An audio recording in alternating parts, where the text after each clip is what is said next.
merong 12 blanks na supposedly dapat merong amounts for agriculture-related programs, activities, and projects.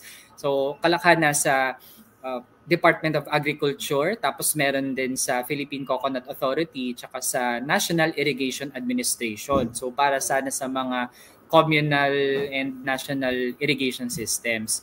Tapos meron din pong 2 blanks pertaining to purposes na i-allow para naman sa program appropriations na nung mga nakaraang budget hearing, kine-question din natin sa Kabataan Party List tsaka ng Makabayan Coalition dahil nga ito ay napaka lawak in terms of yung discretion na binibigay sa presidente sa saan kukunin yung funds at aling projects yung mapopondohan. So, nilis din natin ito kasi nga at first parang merong 2 narratives Yung Malacanang sabi, yung gaan naman daw walang blank. Ganyan. Tapos nung una din yung mga propagandists ng mga Duterte, ang sabi merong blank daw yung GAA. So, totoong walang blank yung GAA, pero yung BICAM report, yun yung may mga blank.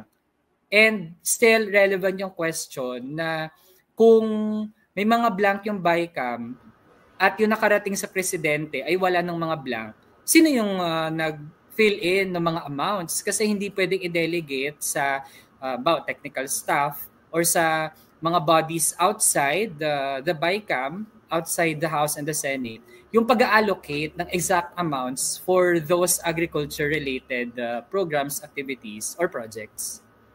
Nga rin tanong ko, no? So confirm, nakita niyo mismo, merong blanco rin sa BICAM report. Although I think sabi nung iba, wala. Anyway, ito nakita niyo mismo. May blanco, 12. Yes po, kasi ang copy na meron tayo, yan yung exact copy na galing sa House Secretariat. Ibig sabihin, galing yan sa House Leadership, emailed to all members of the House at 6:27 p.m. nung December 11. Sinend po online, tapos sa iilang mga members ng House, myself included, na physically present, konti na lang kami noon sa plenary session, binigyan din kami ng hard copy. Then just moments later, saka na nilagay sa agenda at sinalang ang ratification ng Bicameral Conference Committee report. And unfortunately, nakalusot doon yung mga blanks sa BICAM report. Yan ang tanong ko. Diba yung lumabas na version sa BICAM, ibig sabihin ito na yung reconciled version ng House tsaka ng Senate, tama, no? Ito yung nakita niyo merong blank, okay? Yes po. Pero nung niratify na ng House of Representatives, nandun pa rin yung blank? O hindi niyo na nakita? Yes po. Unfortunately, nakalusot yung mga blanks kasi ilang minuto lang talaga yung binigay sa amin. 200 pages po siya, yung BICAM na printed report. Kaya virtually impossible na sa ganung mga moments masilip agad yung mga blanks. No? Although we explained our objection dun sa BICAM report on the basis of other points, yung mga may amounts, for example, budget cuts sa education, state universities, ganyan. Pero since first time na nagkaroon ng mga blanks, in my experience sa isang BICAM report, kaya nagulat din tayo na ngayon ay mabubuking na yun, may mga blank pala dun sa niratify ng House na BICAM report. Okay. Pero yung nakarating sa Malacanang na pinirmahan ni BBM, wala na raw blank, tama?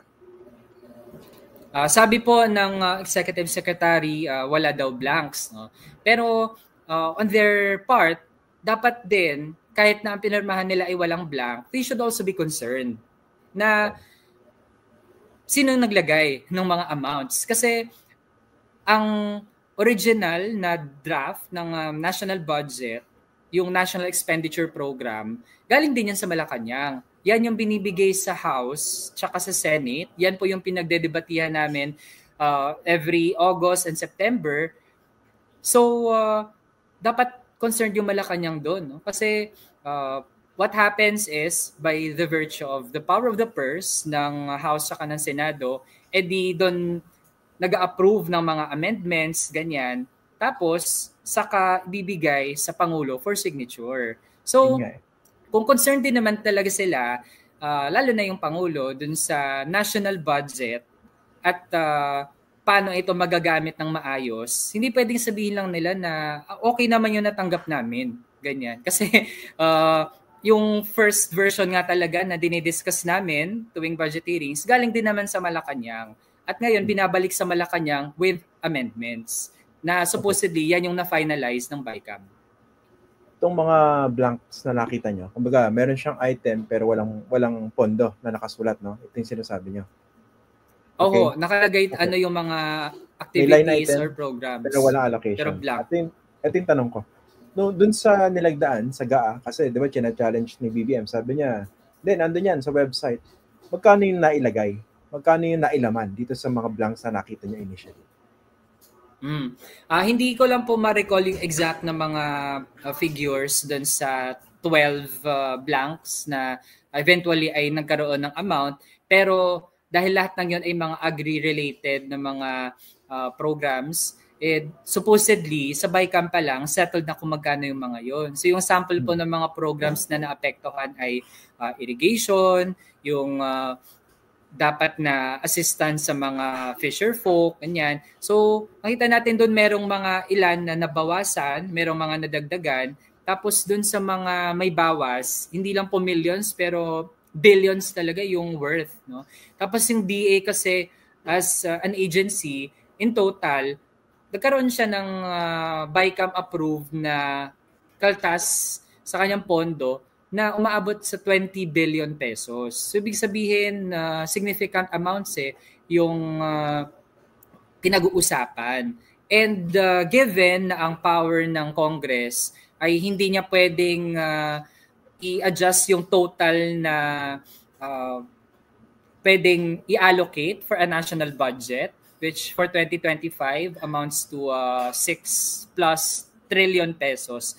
Ang pwede lang gawin ng Congress, mag-align, mag-realign, mag-increase sa iba, mag-decrease sa iba. So nakita natin yung public works, yung DPWH, yun yung naka-benefit doon sa mga insertions or realignments ng Congress. Kaya we can say, naging casualty yung agriculture. And in fact, yung iba pa, kahit walang blanks, naging casualty din yun ng mga ginawang plus-minus ng BICAM.